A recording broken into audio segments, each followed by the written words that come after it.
It's hot out here. But do you know what's hotter? Hell. Quit gooning.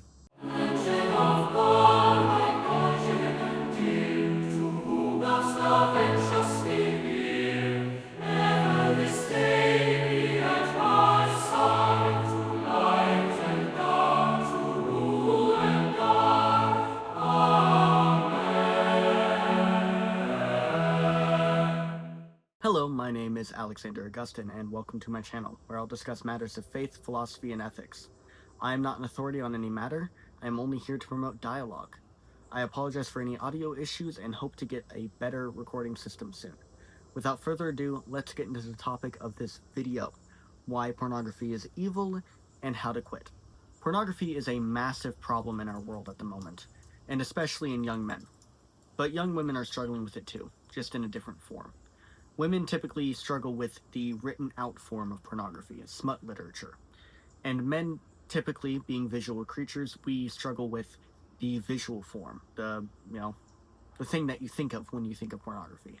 There's like stuff on the Hub or OnlyFans. Around 67% of young men watch pornography, and 41% of young women do too. This video is mostly centered towards men, since I am a man, but I hope my points and my arguments here will help everybody out. My main strategy in this video will be to provide a strong philosophical basis for you to understand that porn is immoral, so that you can lean on that when you are tempted. My basic case in this video will be that pornography is antithetical to the natural law, has harmful impacts not only on the individual but on everyone in society as a whole, and that it makes sex trafficking worse. It promotes rape culture, and has led to an overall breakdown of morality in society. So let's start with the basic foundation of Catholic sexual teaching, as it can be really misunderstood. Catholic sexual teaching is all rooted in natural law and teleology. So basically, think of the organ systems in your body. Each has its specific purpose and fails when it is used outside of that context. Think of the respiratory system, for example. The respiratory system is for respirating. You breathe oxygen in, like this, and then you exhale carbon dioxide out, like this. When you fill your water with lungs, you die. You can say the same thing for the digestive system. It's for taking nutrients in, absorbing them, and then expelling the waste. When you put a rock in your stomach, you will need your stomach pumped, surgery, or you will die. We can use this exact same logic toward the reproductive system, but it usually makes people uncomfortable. The reproductive system, as it says in the name, is for reproduction, but there's also the element of union in it too. It's a union in the way that our brains are formed to create bonds with the people that we have sex with. Obviously, it's the most intimate act one can go into. You will often hear from people who have had multiple sexual encounters that they never really forget their first one, that it has a special impact on them. And that's because it's important. You are in the act of sex, according to our teaching, becoming one flesh. And when you break away from that and try to become one flesh with another person, you are forcefully ripping apart one flesh. It is bad. The reproductive system is actually the only system in our body that each and every human being only has one half of. Men have the half that provides the semen, frankly, and women have the formation side. They take the semen, and a baby is formed in their womb. So when we use the reproductive system outside of its purpose, it will lead to harm. With the rise of contraception, we turned sex from this beautiful union, which leads to life, and turned it only into an activity for fun. It became more like a hobby than a sacred act. The rise of hookup culture, the death of marriages, the rise of pornography, the sexual revolution, the rise of abortion, all to a point where now people have very little self-control. They justify all sorts of deviant sexual behavior, and where 28% of my generation was murdered because of people's inability to use sex the way it was supposed to be used. Sodomy, for example, is immoral because while it may have the union act of sex, it is inherently incapable of being used for the reproductive act. Frankly, even though this is kinda graphic, and I apologize for using such graphic terms, when you shove something up the place where the poop comes out of, you're going to have negative consequences like infections, STDs, and the loosening of the bowels. It's not loving if the act is harmful. Love is willing the good of the other, and if your love harms both of you, It isn't love. I've seen some people say, maybe something's unhealthy, but that doesn't make it immoral. But I think that something being unhealthy does make it immoral. It might not be as bad as murder or something, but yeah, causing harm to yourself is immoral. We all know this deep down, but we make excuses. More on that later. Sex isn't evil. It's far from that. It's the holy process in which humans get to create life, produce another soul for God to love. It's incredible, and we've turned it into a sport. So obviously you can tell why under this framework, pornography is so horrifyingly wrong. It doesn't just turn sex into a sport, it turns it into something with the same weight as a bad YouTube video. Unlike this video, which is a good YouTube video. You should like and subscribe, by the way. It turns it into a commodity to be sold instead of a holy act. Masturbation is wrong because sex is supposed to be inherently giving. A union act where both partners are trying to serve each other out of their love. Masturbation turns it into an entirely selfish act where it's only about your pleasure. It has nothing to do with love. It has nothing to do with reproduction. And C.S. Lewis once described masturbation in a very particularly correct way. It's having a harem of imaginary brides. This is also why lust is wrong, because it turns the loving act of sex into a selfish act. But not only a selfish act, but one that you use where you use another person for your own pleasure. When you fantasize in your mind about another person, you are basically turning somebody else into a pornographic film without their consent. This is the heart of lust. Not just seeing a woman and finding her pretty, that's normal, but fantasizing and obsessing over having sex with someone else. The first objection I imagine people saying is that masturbation and pornography are completely healthy. This is just categorically wrong, and I can back it up. Your brain is easily malleable and can be warped by what it consumes. This is called neuroplasticity. Watching porn releases a massive amount of dopamine and basically tricks your brain into thinking it's having sex. Being animals, our brain will encourage us to have sex, so it's going to keep enforcing this behavior more and more and more. It doesn't care about our mental well-being. It doesn't care about our moral life. It just wants to spread its seed. It of course forms bonds still, which is why that you will find when a pornography addict is told they might not be able to access porn in some states, or they're taken away from it for too long, they will get really angry. To them, porn is their wife. Biologically, this makes us completely over-sexualized and affects every interaction we have. No longer can you just talk to a woman without thinking, ooh, this person might be fertile or something. I don't know. It gets to a point where your brain sees every interaction as sexual. You can't hear certain words without thinking of sex. You can't see people, for example, in church getting communion on the tongue without being like, sus. You can't even hear certain words like fill without thinking about it. It's completely damaging to your brain. Oftentimes I hear that sexual repression causes people to become weirdos obsessed with sex, and that can be true if you are villainizing your sexual desires. If you are processing your sexual desires in line with reality and not acting on them, that won't cause you to become a weirdo. That will actually cause you to become more chaste, more disciplined, and more holy. But if you are, every time that you feel a sexual attraction, you are going, no, I can't feel this, and you shove it down, yeah, it's going to burst up. Just like somebody who shoves down their pain and grief will eventually blow up and cry. When you watch porn and masturbate, you are sexualizing your brain. And the more and more you do it, you become more and more dependent on that dopamine. And it will lead to an addiction. We see that in the data, of course, but also in our own lives. I personally can tell you that being exposed to pornography at the age of 11 was absolutely horrible for my brain and the brains of my fellow male classmates. We treated women like shit. We were obsessed with losing our virginity regardless of the women's needs, and we were constantly talking about sex as if it were our god. My first sexual experience was with a video, and that's just wrong. There's no other way to describe it.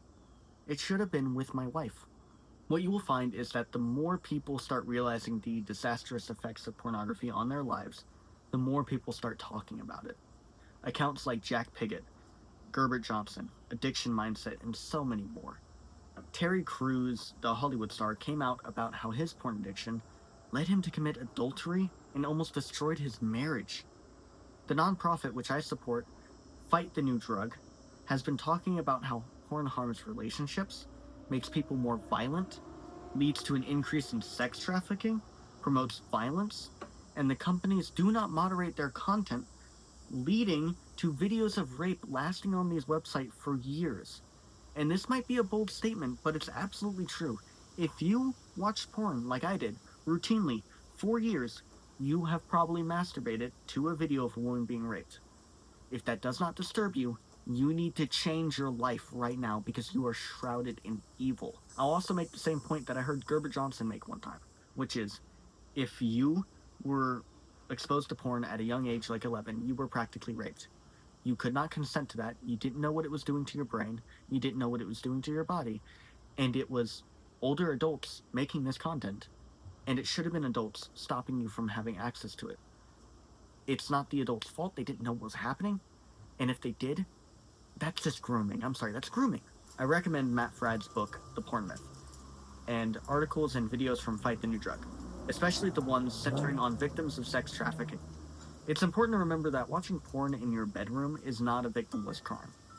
Not only does it harm you, but it harms the people abused in that industry to create that product. You'll hear many porn apologists say something like, "Why does God care what I do in my bedroom?" The answer is because not only does God love you and wants you to stop harming yourself, but he wants you to stop harming his other children. He wants you to see the beautiful way that he made sex to be used. It requires discipline and strength, but a man not in control of his own actions is not a man. He's nothing more than a wild dog. It says more about a man if he can wait until marriage than if he can't, and ultimately that bond and union will only be that much more special if you can wait. This doesn't mean you're damned if you've engaged in fornication, sodomy, and masturbation. It means you're a sinner. But luckily, God is willing and able to forgive you if you only go to confession. He will forgive you and you can recover from this. But the road to recovery is long and hard. It will be a cross to bear. But in bearing it, you will be saved and shown something far more beautiful on the other side. The consequences of giving into this addiction are vast and varied. We have many people becoming self-proclaimed gooners. Not to make you all lose faith in humanity, but this involves people making a fetish out of their porn addiction. These people will put pornography on their phone backgrounds, watch multiple videos on multiple monitors for several hours, call it a work, and chase a state where they've abused themselves for so many hours that they reach this state of just brain-numbed pleasure. Make no mistake, this is nothing more than chasing a high like a heroin addict would. And just like a heroin addict, you need to get help. You need help. You need to stop chasing this false goodness and start chasing the true good. It's a lie. It will lead you to death, just like a heroin addict would. Not only can it harm you, but it will harm your family. An example of this is Nautica Malone. Nautica Malone was a husband and a father before his addiction led him to go to Bikini Girl's drive-thru and expose himself. He was filmed on camera for doing so, and then killed himself. He committed this evil, no doubt because of his addiction, and that doesn't mean that he's morally unculpable for what he's done. He's completely morally culpable for exposing himself to other people. But it is me saying, if he had not been exposed to this addiction and had not gone down the rabbit hole of this addiction, a wife and child would have a father. If you are a current consumer of pornography, you might be feeling quite horrible right now, and possibly evil and shameful. It's okay. I understand why you feel this way, and I felt it myself when it happened. Shame is not good. It's okay to feel guilty, but you must not dwell on these emotions, as it will lead to despair. Instead, let it fuel you. Let it help you change your ways. The first step, as always, is to admit that you have a problem. You cannot quit, and you need help. Ultimately, we can't really do it on our own. We cannot quit by our own measure, but we need the grace of God. Lean on God. You must build a relationship to him. You must learn to submit to him and to obey his will. Otherwise, you will fail. Start getting close to God now, and he will help you in this fight. But here are some practical tips to help you as well. First, you must start to understand the underlying cause of this addiction. People, when they become addicts, are usually not addicts just because of the pleasure it gives them, but because of the pain they're trying to escape. I can tell you from my experience that I have lost a lot of people in my life. my sister and my father. And I've gone through a lot of hardship. I was bullied a lot. I was super insecure. And what porn did was it numbed all of these feelings. It helped me not to feel the pain as intensely anymore. But that caused me to be depressed. It caused me to be anxious. It caused me to go even worse. And eventually it caused me to have suicidal thoughts. What I can tell you right now is, yes, after quitting my porn addiction, I did feel things a lot more intensely. I felt the pain a lot more. But I'd rather feel the pain than nothing at all. And now I can feel the good things too. The world is so much more beautiful and holy than I ever thought it was. And people are so much more beautiful and holier than I thought they were. And I would not be able to see this in the way that I have if I still had that numbing agent active. The whole purpose of a Christian life is theosis, becoming one with God. And to become one with God is to become one with love. And the closer you get to God, the closer you can love. But you will never love with this numbing agent active. The heart of temptation is making excuses. If you find yourself saying things like, I deserve this, or just one last time, or it's not really that bad, it's healthy, ask yourself if this would apply to a serial killer. I know that is a little bit harsh, but it's true. Obviously it wouldn't. One last time committing evil is just committing evil again, but for some weird goodbye ritual. You don't need that. It really is that bad. It isn't healthy. You are just lying to yourself. Remember this mantra. You never have to make an excuse for doing what's right. Sometimes the only thing that will stop us is a physical barrier. First, if you find yourself unable to stop relapsing, you need to ask yourself, why is it so easy to do that? There are 3 A's for this. It's affordability, accountability, and affordability, anonymity, and accessibility. You can't really do anything about the affordability part without, wasting all your money on OnlyFans, which obviously don't do that. But you can do something about the other two. And a great tool for this is Covenant Eyes. Obviously, you have to pay for it, but I believe Matt Fradd has a code, so go use his. It is a porn blocker. It will stop you from being able to access these things, but what it will also do is it will give you the option to give yourself an accountability partner. If you're serious about quitting porn, you need this accountability partner. Find somebody who's maybe a spiritual mentor and of the same sex as you, who will be able to see your internet activity, to know what you're looking at, and to help you on your road to recovery. You must remember, though, that in matters of addiction or severe trauma, we have certain things that can trigger a spiral. These are called triggers. I know, right?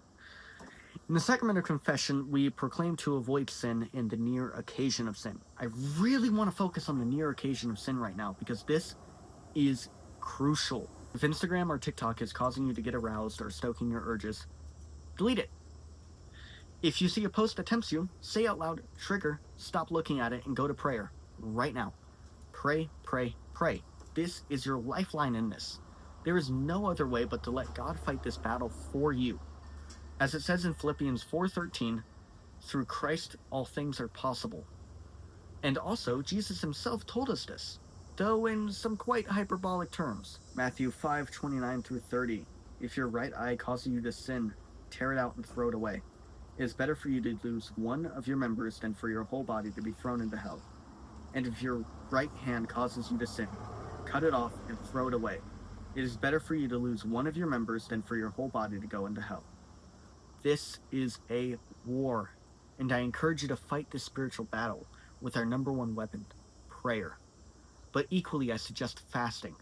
Why is fasting important, you might ask? Well, it's because it builds our ability to resist temptation. If you can deny your body the one thing it wants the most, food, you can learn to deny it the other thing it wants. You are the combination of body and soul, and the body is good, but it must be tempered. When you fast, you are hit with all of the same excuses that you are going to say for when you have an urge. And if you can build a practice of saying no to them, then it will be easier to resist temptation later. Prayer and fasting can exorcise demons. It is so powerful and so important. It can be rough, especially in the first couple of weeks, and it will be a battle. Lean on friends, prayer, fasting, and tools. If you need to, you should look up a nearby Sex Addicts Anonymous club and go to it. The devil hates you, and he wants you to isolate, lie, and be consumed by shame. And ultimately, he wants you to kill yourself and others. Do not give in to this, and know that Satan is attacking you because God has beautiful plans for you, and Satan is scared. Be humble, be brave, lean on God, and fight. Submit and obey his will, and lean on the sacraments. If you're going through OCIA, I know that hearing lean on the sacraments can sound discouraging, as you don't have access to them quite yet. But do know that you have access to a lot of great resources. One, you still have the Mass. While you might not be able to take the host, or receive the host, I apologize, you are able to experience that beautiful moment of collective prayer, and you are able to get a blessing from the priest. You also have access to the sacramentals. You have the rosary, which is a really, people describe it as a nuclear bomb against Satan. That's how powerful it is. Pray the rosary. Pray Divine Mercy chaplets. Go on a walk. Genuinely, there's so much you can do.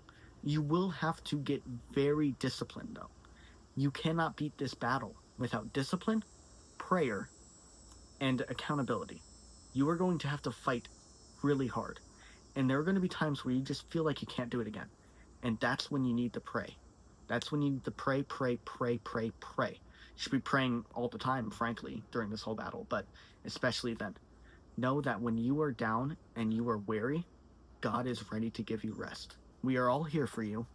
We want the best for you. Satan will whisper in your ear that we don't want that, or the sweet lies of false love. But we have the real truth of true love, and that is God himself. Thank you for watching this video. If you enjoyed it, please leave a like and subscribe. And if you're really brave, share this video to others so that we can build this channel and get the message out. But don't just watch. Do something yourself. Spread the gospel and do the work yourself. God didn't build you or make you to watch videos. He made you to build the kingdom. So get building. As always, I'd like to end this video with a prayer. And I think the best ones are obviously the one that the Lord gave us himself, the Lord's Prayer, and the Shema from Deuteronomy. So I'll do one after the other. In the name of the Father, and of the Son, and of the Holy Spirit. Our Father, who art in heaven, hallowed be thy name. Thy kingdom come, thy will be done, on earth as it is in heaven. Give us this day our daily bread, and forgive us our trespasses, as we forgive those who trespass against us. And lead us not into temptation, but deliver us from evil. For yours is the kingdom and the power and the glory forever. Amen. Hear, O Israel, the Lord is our God, the Lord is one. You shall love the Lord your God with all of your heart, with all of your soul, and with all of your might. In the name of the Father, and of the Son, and of the Holy Spirit. Amen. The Lord be with you.